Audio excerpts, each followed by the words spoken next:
ഒരു പ്യൂണിന്റെ പണിയെങ്കിലും കിട്ടിയാൽ മതിയായിരുന്നു. നിനക്കാണെങ്കിൽ ഒരു ചായക്കടയെങ്കിലും ഉണ്ട്, നമുക്ക് അതുമില്ല.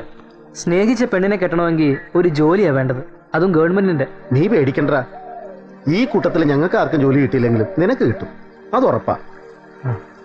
ഡാ ഹരി, ഞാൻ നിന്റെ അച്ഛനോട് വേലായുധേട്ടനുമായി സംസാരിക്കാൻ പറയട്ടെ? എന്റെ അച്ഛന് സന്തോഷമേ ഉള്ളൂ, പക്ഷേ രാധയുടെ അച്ഛൻ സമ്മതിക്കില്ല. നമുക്കൊന്ന് ശ്രമിച്ചു നോക്കാം. ഞാൻ ഏതായാലും കുമാരേട്ടനെ കാണട്ടെ. പോവാ. കുമാര, എന്താ കാര്യം വെച്ചാ പറഞ്ഞോളൂ, മടിക്കണ്ട. അതെ, കാര്യം എന്താന്ന് വെച്ചാൽ എന്റെ മോനില്ലേ ഹരി, അവനൊരു മോഹം, അതൊന്ന് സാധിപ്പിക്കാൻ വേലായുധം ഒന്ന് മനസ്സ് വെക്കണം. അതെന്താ എന്റെ കയ്യിലാണ് അവന്റെ മോഹം? അതെ, നിന്റെ സ്വന്തം മടിയില.